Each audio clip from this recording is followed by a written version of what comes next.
O país acompanha os passos do primeiro presidente eleito depois da inauguração da nova capital. Jânio Quadros e o vice João Goulart têm origens políticas diferentes. A dobradinha Janjan chega ao poder com uma votação estrondosa. Havia a possibilidade de você votar tanto para presidente como para vice-presidente. E você, além de tudo, poderia misturar, quer dizer, você poderia votar para vice-presidente de uma chapa e você poderia votar para presidente de outra chapa. E é isso que permite uma eleição inusitada, que é a eleição de Jânio Quadros para a presidência e de João Goulart para a vice-presidência. Jânio Quadros vai ser eleito numa coalizão muito conservadora e Jango vai ser eleito numa frente com apoio mais à esquerda, né? Mas isso produz uma eleição com essas características e que vai ter consequências muito graves no momento em que Jânio Quadros renunciar. Ele assume com uma concessão àqueles que não desejavam que ele assumisse. Ele assume mudando-se o regime brasileiro de regime presidencialista puro para regime parlamentarista, porque o parlamentarismo diminui um pouco o poder do chefe de Estado. O parlamentarismo dura pouco tempo, né? Vai ser feito um plebiscito, a volta ao presidencialismo vai ganhar maciçamente, né? E aí vem o curto período em que Jango, de fato, exerce a presidência da República com plenos poderes, tenta encaminhar as reformas de base. Sexta-feira, 13 de março de 1964. Uma multidão participa do comício na Central do Brasil, no Rio de Janeiro. A presença do presidente João Goulart no palanque acelera a crise e precipita a queda do governo. As reformas anunciadas por Jango incomodam empresários, fazendeiros, militares, as grandes empresas transnacionais, a igreja. Entre as medidas que adotaria estavam a reforma agrária e o polêmico tabelamento dos aluguéis. Em plena Guerra Fria, as reformas desagradam também a setores da classe média, assustada com a inflação e a propalada aproximação de Jango com o regime comunista. O Brasil precisava, para assegurar a continuidade do seu desenvolvimento, de reformas políticas, econômicas e sociais profundas. Que significasse o quê? Que significassem tocar na renda do povo brasileiro, dos cidadãos, das cidadãs, na terra, na propriedade. As famosas reformas de base, elas são de fato reformas, elas não têm nenhum conteúdo revolucionário. E seriam tímidas, vistas pelo nosso ângulo hoje. Quer dizer, certamente os movimentos sem terra não aceitariam uma reforma agrária tal como proposta por Jango, porque diria que ela era muito limitada, muito tímida. Jango sanciona a lei de remessa de lucros e, de uma tacada só, tabela os óleos lubrificantes e aumenta a área de atuação da Petrobras. O Brasil estava iniciando a sua fase de Petrobras autônoma. Foram adotadas regras de proteção da economia brasileira. Por exemplo, de monopólio do Estado na importação do óleo, para impedir uma especulação gigantesca, absolutamente predatória de capitais e de interesses nacionais, de modo que tudo isso produzia um clima de confronto com interesses específicos de áreas privilegiadas do nosso país.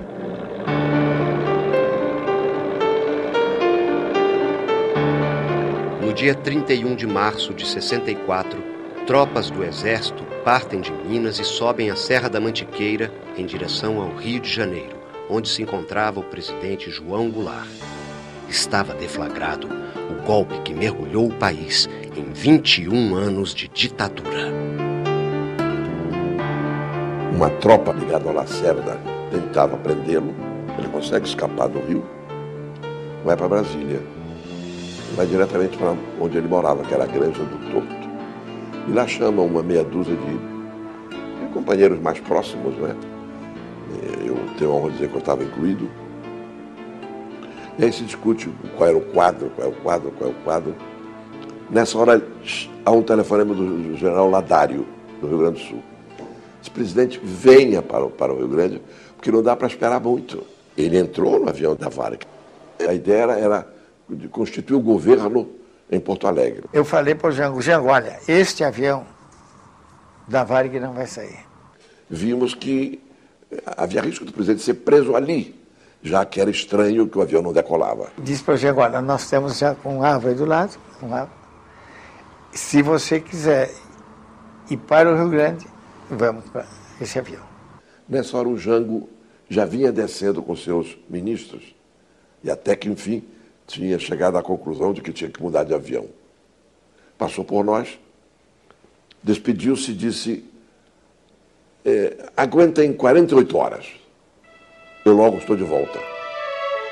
Por volta de 00:30 ou 1h, do hotel de Andrade, deputado do partido do presidente João Goulart, chegou dizendo eles querem dar o golpe completamente com a conivência do parlamento. Estão tentando fazer a declaração de que o presidente abandonou o país. Metia um papel na máquina e batia esta última comunicação do governo. O presidente da República, Dr. João Goulart, incumbiu-me de comunicar ao Congresso Nacional que ele viajou da sede do governo da República para, no território nacional, a cidade de Porto Alegre, capital do Rio Grande do Sul. O hotel passou à mesa esse documento e aí o presidente do Senado Federal, que era presidente do Congresso Nacional, senador Auro Moro Andrade, mentiu à nação. O chefe de Estado abandonou o governo. Assim sendo, declaro vaga a presidência da República.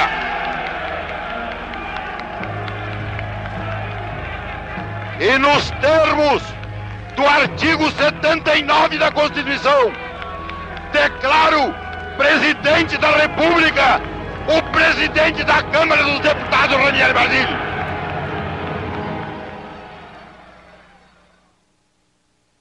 Tancredo, que era um homem muito elegante no trato, não é? Naquele instante levantou-se. Eu estava ao lado dele, na primeira fila.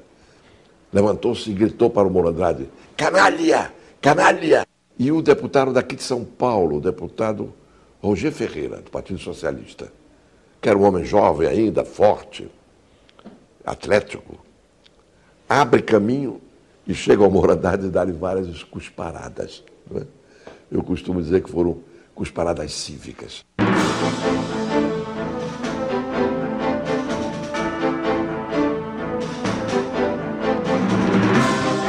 Há um erro, né, histórico, achando que em 64 a população civil, não é, estava contra o golpe. Não estava.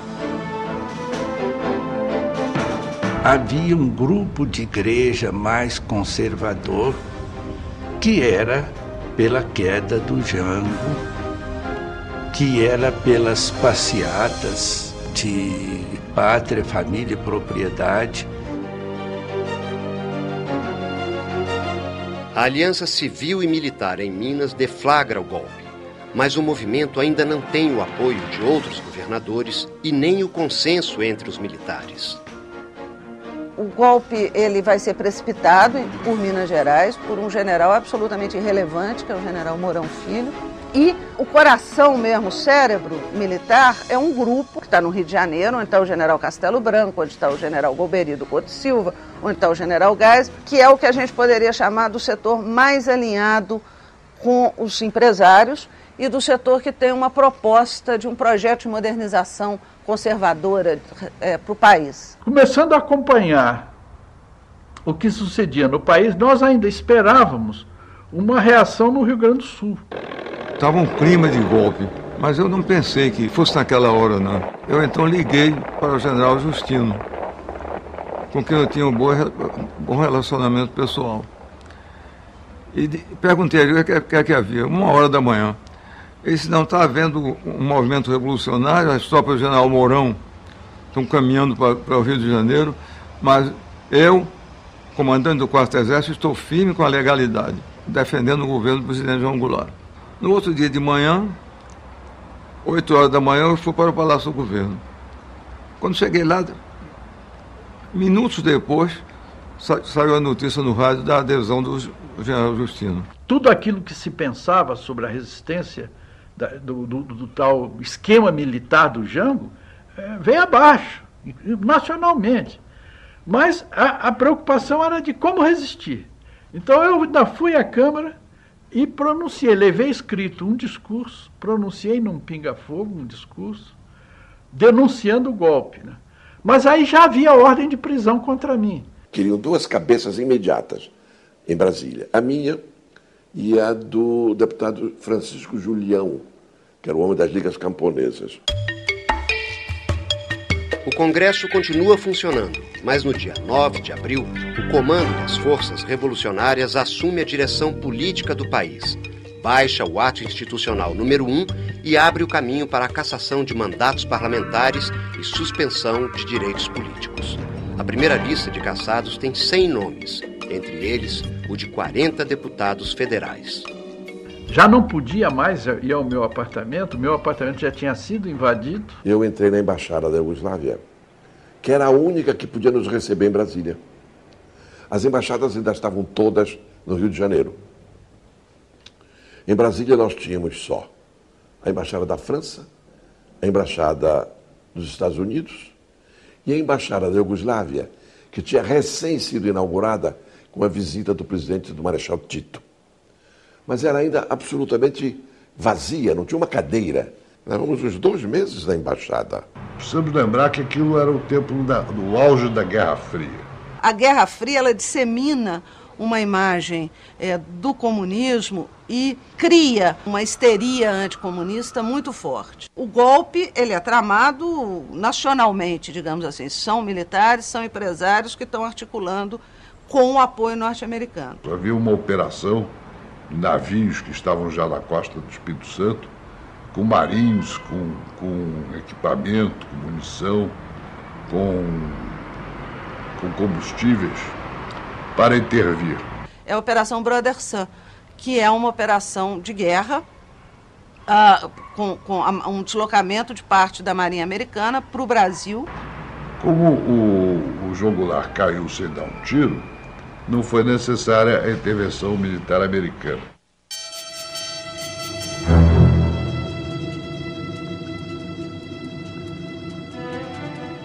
O governo civil de Ranieri Mazzilli dura pouco. No dia 11 de abril, o Congresso elege indiretamente o primeiro presidente da República do regime militar. Quando Castelo Branco assumiu, eleito indiretamente pelo Congresso, ele se comprometeu a respeitar o calendário eleitoral. O calendário eleitoral previa uma eleição em 65. E já tinha um candidato lançado, que era Juscelino, e tinha um candidato potencial que ia ser lançado pelo Deren, que era o Carlos Lacerda. Mas o Castelo Branco prorrogou o mandato. Com isso, não houve eleição em 65. Eles não podiam ter um projeto de poder em nome de um general só. Eles tinham que fazer um revezamento entre eles para contentar os vários segmentos que compunham as Forças Armadas. Então isso que era interessante. As eleições acompanhavam essa necessidade que existia de reciclar o militar que estava de plantão exercendo o cargo de ditador. A nação assiste indefesa às arbitrariedades do regime militar. Ainda assim, resiste. Podem me prender, podem me bater, podem até deixar de ser comer, que eu não mudo de opinião. O controle político rigoroso não satisfaz aos setores mais radicais das Forças Armadas. Em outubro de 65, o presidente da República anuncia em cadeia nacional de rádio o ato institucional número 2. O regime se fecha um pouco mais. Da esquerda até a extrema-direita, da extrema a extrema, havia uns 12 partidos legais. Eles fecharam todos e criaram 2 artificiais. Um era a Arena, que era o oficial da ditadura, e outro MDB. O MDB foi composto para fazer o contraponto da Arena, para dar o caráter, assim, vamos supor, de democracia, né, ao regime. Do ponto de vista dos militares, sem dúvida, manter o Congresso aberto é muito importante para legitimar o regime. Eles confiaram em que a oposição seria uma oposição meramente formal, seria um partido do sim. E a Arena seria o do sim, senhor, né? Mas, felizmente, foi havendo uma evolução, que a dignidade humana e os anseios humanos, enfim, tendem para a melhoria de tal forma que o MDB, que poderia ser, em certo momento, um partido do sim, foi virando um partido não e não mesmo. Ficaram no MDB algumas figuras que fizeram oposição verdadeira.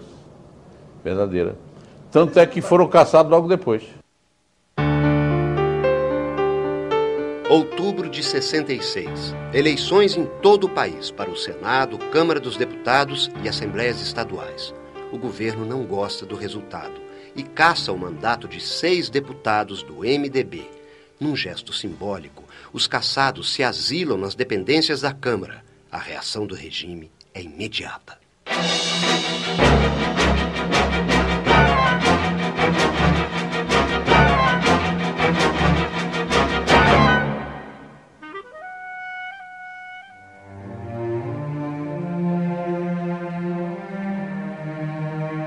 O povo brasileiro não pode escolher o presidente da República. A eleição para governadores e prefeitos de capitais também é indireta. O regime monta um esquema de vigilância cerrada. Todo mundo é suspeito. Quem não se submete às regras é duramente perseguido. O governo ignora direitos e garantias constitucionais. No parlamento, vozes se levantam para denunciar arbitrariedades e torturas.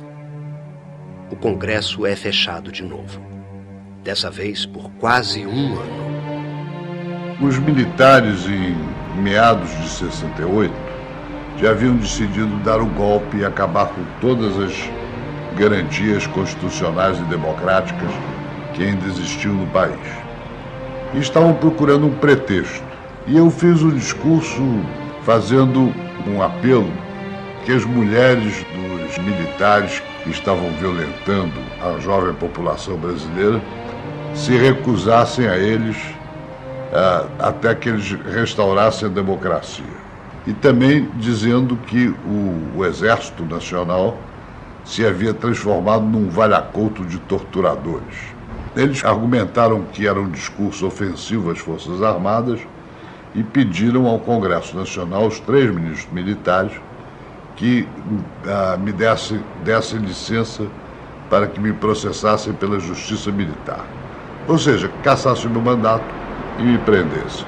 Em dezembro de 68, eu escutei no rádio aquela voz desagradável do Costa e Silva, que eu conhecia ele muito bem, que foi no Conselho Universitário. Nunca tive respeito por ele, porque ele não se dava ao respeito. E eu assisti o Costa e Silva dizendo pelo rádio, lendo o AI-5. Foi o segundo golpe.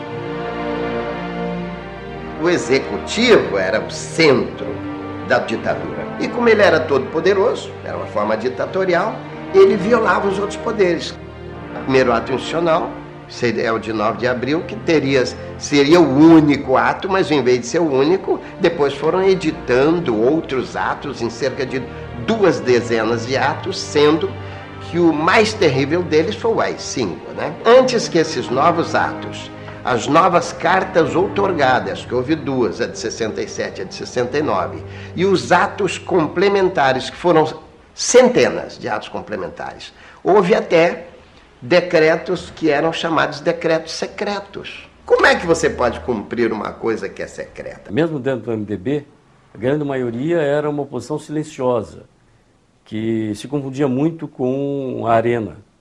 Mas existia um grupo que vinha da eleição de 70, que é o Grupo Autêntico, cujo exemplo irradiou na eleição de 74 e fez com que a bancada de deputados oposicionistas para valer ficasse maior.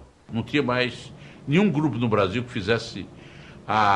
tivesse condições de fazer, não era vontade, tivesse condições de fazer o que nós conseguimos fazer, porque tínhamos certa imunidade em função de ser parlamentares. Imunidade, entre aspas, porque tínhamos o AI-5 em cima. E essa bancada é que impunha o ritmo no que diz respeito às denúncias, no que diz respeito à oposição à ditadura. E isso custou o mandato de muitos deputados, como Alencar Furtado, Elisandro Maciel, Marcos Tito. E a grande força desses deputados estava na medida em que eles traziam para dentro do parlamento o apoio do movimento social que estava lá fora. Por exemplo, tinha uma discussão sobre reajuste salarial, certo? E aí, então, esse grupo de deputados de oposição, de fato, se articulava com o movimento sindical e ocupava-se as galerias do Senado, da Câmara, para pressionar o Congresso para que votasse a favor das teses dos trabalhadores. Então, a ligação do movimento social com essa bancada parlamentar que existia dentro do MDB, é que foi o fator diferencial que surgiu a partir de 74.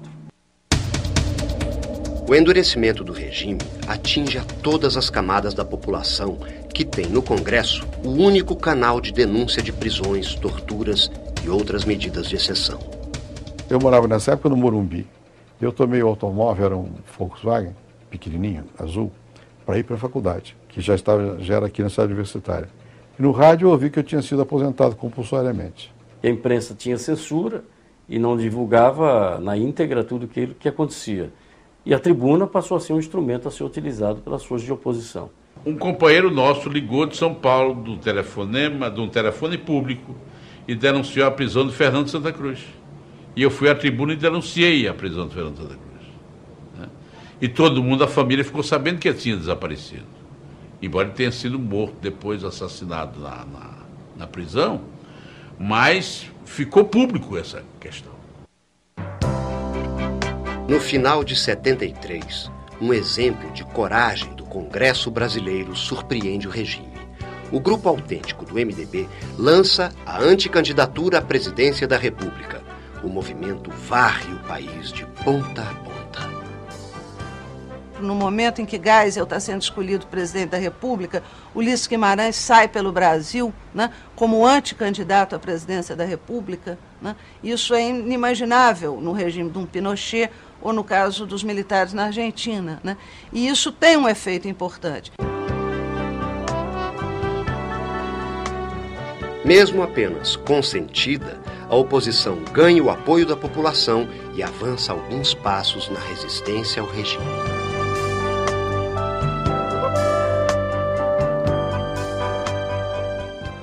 A ditadura tinha mostrado sua verdadeira cara com a repressão que deflagrou contra os movimentos populares, contra as lutas que, de todas as formas, se opuseram a ela, especialmente a luta armada. Aí as atrocidades cometidas em nome desta suposta democracia e liberdade deixaram a população com uma visão clara do que significava aquele tipo de governo e ausência de liberdades. Além disso, nunca resolveram a questão econômica. Apesar de terem feito uma propaganda muito grande em 1970 sobre o milagre econômico, na verdade isso não aconteceu, porque na prática a situação do povo cada vez ficava pior.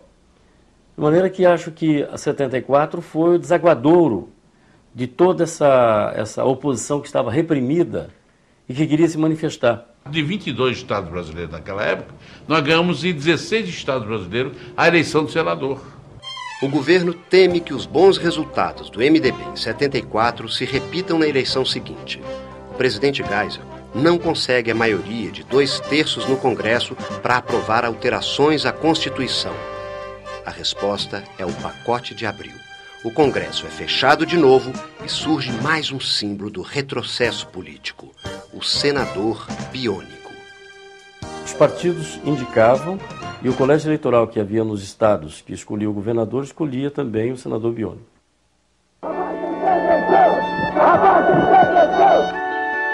A raiva, há tanto tempo contida, explode no coração da sociedade. O governo não consegue represar mais os anseios de liberdade dos brasileiros. A campanha pela anistia aos presos políticos e exilados empolga o país. O retorno dos exilados dá mais fôlego à luta pela redemocratização. O povo vai às ruas reafirmar o direito de escolher o presidente da República. O movimento pela direta já nasceu de uma proposta de emenda constitucional do deputado Dante de Oliveira, por Mato Grosso, que mudava a Constituição, que dizia que o presidente devia ser escolhido por via indireta e passava a ser pelo voto direto. Foi o maior movimento de massas que já houve na história política do Brasil. Não foi dessa vez. O governo ainda tinha forças para impor sua vontade ao Congresso. Haviam forças políticas retrógradas, atrasadas, não é? Que sustentavam essa ditadura. A ditadura mesmo moribunda, com o povo na rua, e eles ainda não deram a votação necessária para nós aprovarmos o restabelecimento das eleições diretas. A emenda das diretas já não foi aprovada, mas abriu caminho para que um civil reassumisse os destinos da nação, ainda que pela via indireta. Os brasileiros só voltaram a ter o direito de escolher o presidente pelas urnas em 1989. Quando a gente pensa que começou a reagir em 69 e só conseguiu eleição direta em 89, mas foi pouco tempo hoje na história, 20 anos. Mas para nós que convivemos 20 anos de ditadura, foi muito tempo. E para a eleição foi muito mais, porque a última eleição direta foi em 1960. Nós passamos praticamente 30 anos sem eleição. Mesmo nos momentos mais feios dessa história, mais negros dessa história, né, o Congresso, ainda que cerceado, jogou um papel muito importante de denúncia, de combate, e determinados parlamentares vão construir uma história muito bonita de resistência.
O jornalismo da RVC conta com a participação de profissionais competentes que levam até você a informação com credibilidade. Assista a RVC Notícias e o Giro News, a informação na hora certa.